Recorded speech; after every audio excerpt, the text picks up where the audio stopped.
Boa tarde, terceiro ano, tudo bem com vocês? Hoje vamos para mais uma aulinha de ciências e vamos falar sobre metamorfose. Que palavra difícil, né?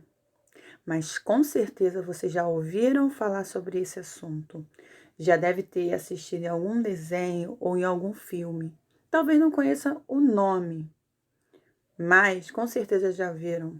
Vamos dar uma olhadinha o que é uma metamorfose? Quando falamos em metamorfose, referimos-nos a mudanças que ocorrem na estrutura, na forma do corpo e até mesmo na forma da vida de alguns organismos durante seu desenvolvimento. Alguns autores definem o processo ainda como uma transição da forma larval, da larva, para a forma adulta, durante o desenvolvimento. Quando um organismo apresenta metamorfose, dizemos que ele possui desenvolvimento indireto. Quando ele possui a metamorfose, ele possui um desenvolvimento indireto. Aqueles que não sofrem essas transformações apresentam o que chamamos de desenvolvimento direto, que é o caso da gente, de nós seres humanos. Nós não sofremos o processo da metamorfose. Então, passamos pelo desenvolvimento direto. Existem diversos grupos de animais que sofrem metamorfose, como molusco, equinodermos, peixes, anfíbios e insetos. Falamos deles um pouquinho de cada um na última aula. Vocês lembram? Sem dúvida, as metamorfoses mais conhecidas são aquelas que ocorrem em anfíbios e insetos. São as que a gente mais escuta falar. Vamos ver um pouquinho sobre eles. A metamorfose em anfíbios, como por exemplo os sapos, ocorre mudanças muito intensas da larva para a forma adulta. Verifica-se, por exemplo, a variação na boca, que no girino, quando ele está na forma de girino, é adaptada para a ingestão de algas, mas quando adulto é grande, adaptada para a ingestão de insetos. A respiração também é uma grande mudança, uma vez que no jovem ela é do tipo branquial e no indivíduo adulto é pulmonar. Quando é jovem, respiram pelas brânquias e quando adulto, pelos pulmões. Aí tá a representação de uma metamorfose. Primeiramente, nascem pequenas larvas dos ovos. Primeiramente, pequenas larvas dos ovos. Depois, que são chamadas de girino. Essas larvas possuem brânquias, caudas e não apresentam pernas. As mudanças no girino inicialmente são poucas, havendo basicamente seu crescimento. Aí vamos ver, vai nascendo os ovos, depois vai o girino, aí as transformações vai pouquinhas. Geralmente vai, mudando pouquinho, nascendo algumas pernas. Depois do surgimento das pernas, a posteriores surgem primeiro que as anteriores. Então, as pernas posteriores surgem primeiro do que as anteriores.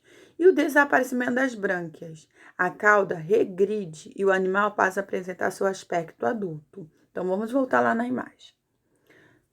Nasce os ovinhos e vai fazendo umas transformações de larvas para o girino. Aí vai nascendo, primeiramente, as pernas primeiro.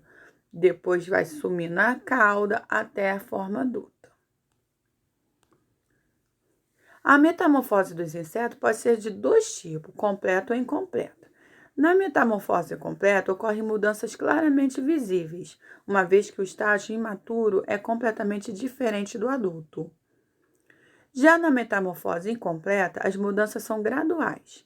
Quando o inseto apresenta metamorfose completa, é chamado de holometábulo. Quando apresenta metamorfose incompleta, é chamado de hemimetábulo. Nomes difíceis, né? Mas são fáceis de gravar. Como exemplo de metamorfose completa, podemos citar a metamorfose da borboleta. Esse animal eclode do ovo como uma larva que se alimenta intensamente. Posteriormente, após algumas mudas, a lagarta entra em fase de pupa, isto é, ela fica presa no interior da crisálida, um casulo. Nessa fase, não há alimentação e o animal sobrevive apenas de suas reservas acumuladas. Após algum período, ocorre a eclosão e o adulto alado está formado. É tão bonita essa transformação. Como exemplo de metamorfose completa, podemos citar, como eu falei, a borboleta, né? Aí aqui tá, ó, o exemplo aí da transformação da metamorfose de uma borboleta, tá?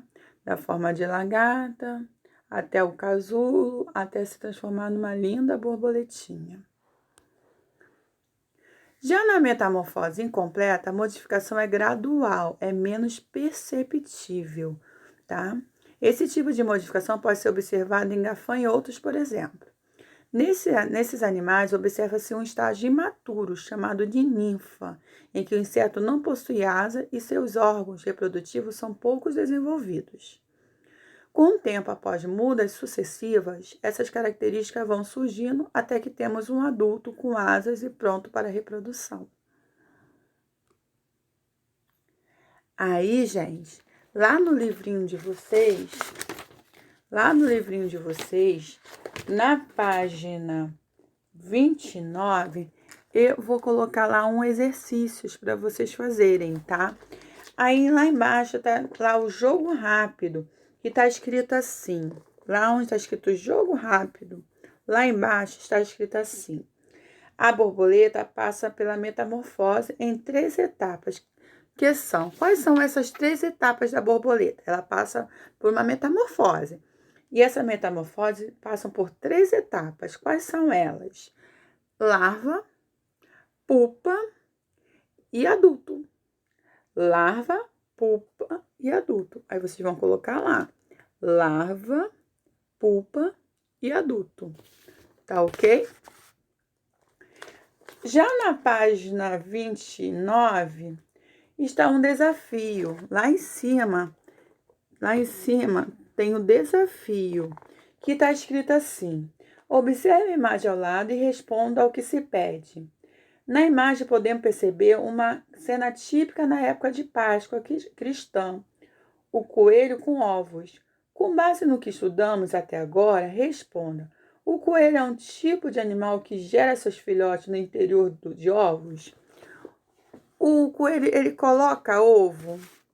Vocês acham que o coelho, ele gera seus filhotes através de ovos? Sim ou não? Isso é um desafio. O coelho não é um animal que gera seus filhotes no interior dos ovos. Ele não é, pois ele é um mamífero vivíparo, ou seja, não põe ovos.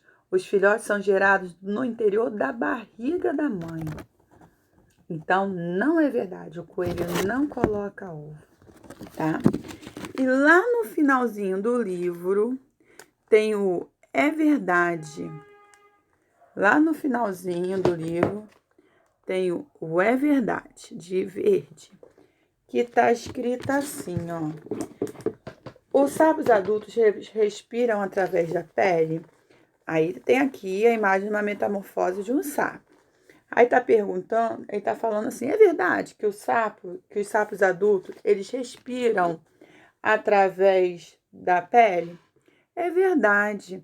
Os sapos adultos realizam respiração cutânea, ou seja, o oxigênio do ambiente entra pelos poros da pele e cai na corrente sanguínea do animal. Além da respiração cutânea, eles realizam a respiração pulmonar. No entanto, a cutânea é mais eficiente na absorção de oxigênio. Por isso é tão importante e representa aproximadamente a metade dessa absorção nesses animais. Tá ok? E por hoje é só. Beijos. Façam as atividades que eu vou colocar lá na plataforma de vocês com bastante carinho e atenção. Nos vemos na próxima aula. Beijo da tia. Até mais.